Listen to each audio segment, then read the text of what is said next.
Eurasia Group, joins us now from Washington, D.C. Akhil, good to see you. Can we expect a more strident and perhaps a more muscular foreign policy under a second-term Modi government, and where does that leave relations not only with Pakistan but with the other important actor in the region, China? Sure, and thank you so much for having me on again. Our pleasure. So with regards to relations with Pakistan, it depends what sort of mandate Prime Minister Modi comes back with. So if he comes back with a similar mandate to what he had last time, or an even bigger one, which isn't out of the realm of possibility now, that will be seen as an endorsement of his kind of national security themed campaign. So back in 2014, he ran on a development campaign.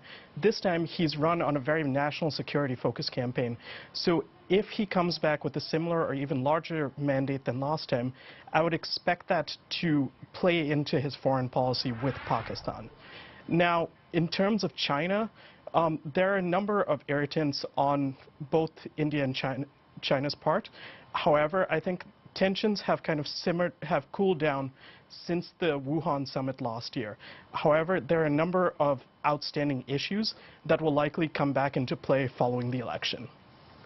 Uncle, is it fair to say then that if in fact Prime Minister Modi gets a bigger mandate than was expected, that this was largely won on the issue of national security and that he did benefit greatly from his response to the concerns with Pakistan leading up to this election, because there were so many issues of discontent when it comes to his economic record so far?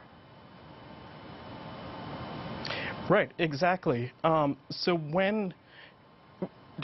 going back to February 2019, it seemed as though the opposition parties kind of had the BJP, Prime Minister Modi's party, on its back foot after opposition parties won 3 key state elections in December. Following the terrorist attack in Kashmir and the subsequent response by Prime Minister Modi, that kind of reinvigorated the campaign and took the attention away from, quite frankly, the not-so-great economic record. I mean, you had a slowing economy, and also the leaked jobs report, which showed that India's unemployment rate was at a 45-year high. By shifting to national security, Prime Minister Modi was able to take attention away from those negative stories. Akhil, you say that an outright BJP majority is unlikely. Does that spell gridlock, and does that mean that a renewed Modi administration will not get the political capital it needs to push through Modinomics 2.0? Sure. So at the moment, we still believe that Prime Minister Modi's BJP will not win a full majority, that it will have to rely on coalition partners. But combined, the National Democratic Alliance, which is Prime Minister Modi, the coalition that Prime Minister Modi's BJP leads, that will easily surpass the 273 mark required to form the government. In terms of reforms, we can probably expect to see a continuation of a number of aspects of his first term, including focusing on farmer distress, which was addressed in this past budget in February, as well as potentially some further reforms for the business sector to continue to encourage investment. Akhil, do you think that a new Modi administration will avoid the stumbles like what we saw with demonetization, and how do you reckon they're going to be able to do that? So demonetization was a very shock reform to the system. It, by all accounts, was not successful. It remains to be seen what he will focus on coming forward. I mean, he is India's most business-friendly prime minister. He hasn't hesitated to move where foreign businesses have asked him to do so. But he is concerned about his domestic constituencies, which is why over the past few years, we've kind of seen India become more protectionist in nature. And is there a risk, getting back to foreign policy, and where foreign policy and trade policy arguably increasingly collide on the global stage, is there a risk, Akhil, that Washington and New Delhi are going to butt heads over trade, over market access issues, and possibly even the currency?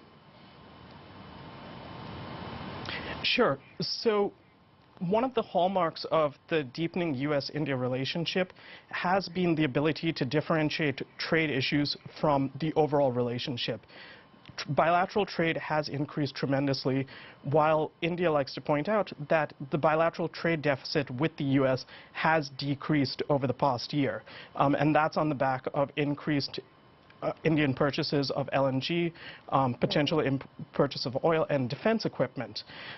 Where India and the U.S. have worked very well together is on the defense and security relationship.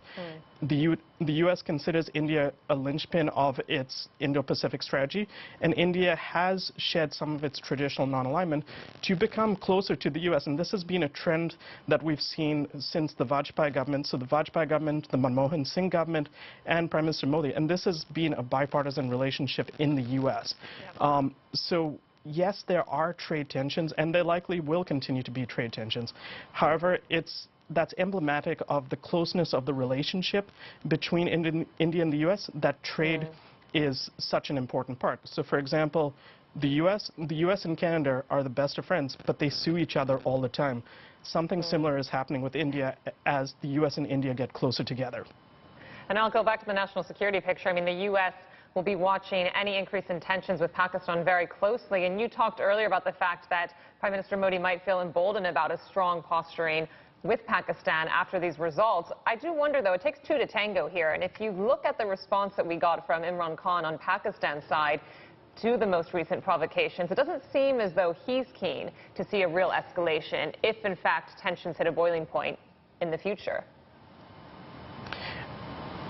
Sure. So Prime Minister Khan may be open to improving relations with India, but ultimately, at the end of the day, it's not his voice that matters. It's the national security apparatus and the army in Pakistan which ultimately holds the veto power. We've seen previous prime ministers try to get close to India. For example, Nawaz Sharif, at the beginning of Prime Minister Modi's first term, he invited Prime Minister Sharif to attend his inauguration, and there was a lot of internal debate in Pakistan about whether or not to accept this invitation.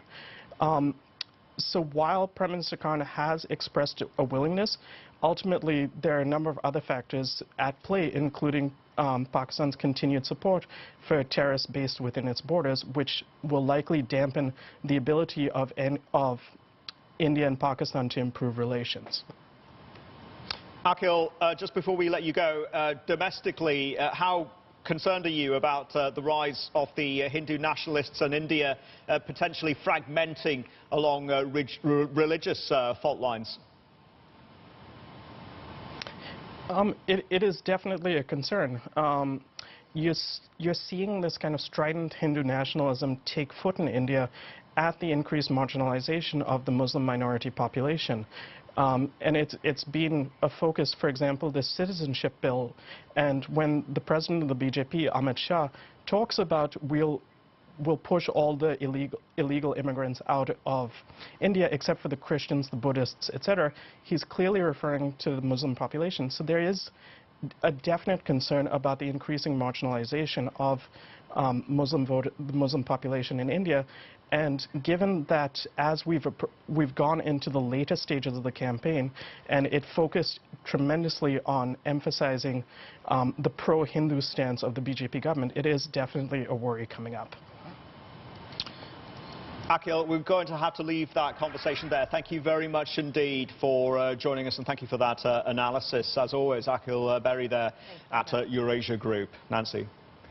Well, let's shift focus now just on the corporate side. Renault's largest shareholder, the French government, saying the car maker's status quo with Nissan has to go. Well, Sherry Kang joins us now with more. And Sherry, certainly they're not happy with the status quo, but it seems to me they're calling more for change because ultimately they want this alliance preserved, don't they? That's right. France once again renewing its calls for a stronger version of an alliance between these two automakers, Renault and Nissan. French Finance Minister Bruno Le Maire speaking to reporters on the sidelines of the OECD meeting just overnight, saying the current status quo is not working out. Take a listen to what he had to say. We need strong and consolidated industrial groups. That's exactly what we want to do with Renault and Nissan. The status quo is not possible. The status quo is weakening the overall group.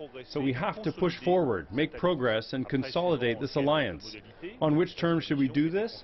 This is what Jean-Dominique Senard will investigate with Nissan and with all the Japanese people in charge of the alliance, to see what the best option is to consolidate the alliance. The question is, where do Japan as well as the management of Nissan stand in all this? We've got a Nikkei report saying his Japanese counterpart, Hiroshige Seko, didn't really go into too much details, but he simply said that he supports the determination of a strengthened cooperation between Renault and Nissan.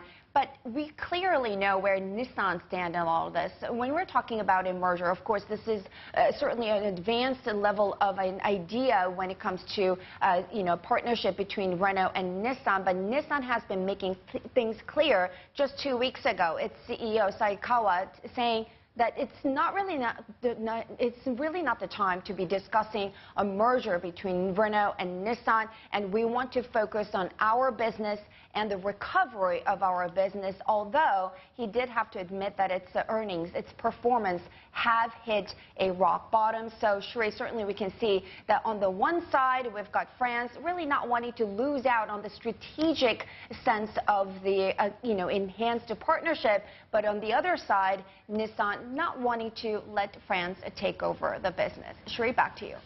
It's almost like the two warring houses in the Seven Kingdoms and the Game of Thrones, but with cars, maybe. Sherry, thank you very much indeed for that. Coming up, what do businesses want from a new Indian government? We'll hear from the president of the US-India Business Council coming up next.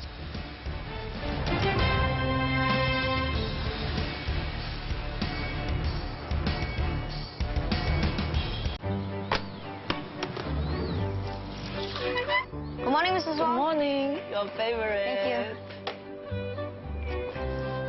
Good morning, Mrs. Wong. Good morning. Look what I made for you. Thank you.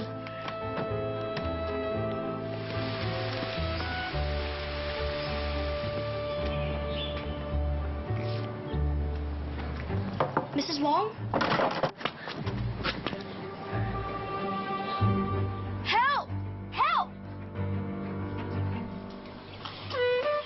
Good thing your grandson was around when you had your fall, Mrs. Wong.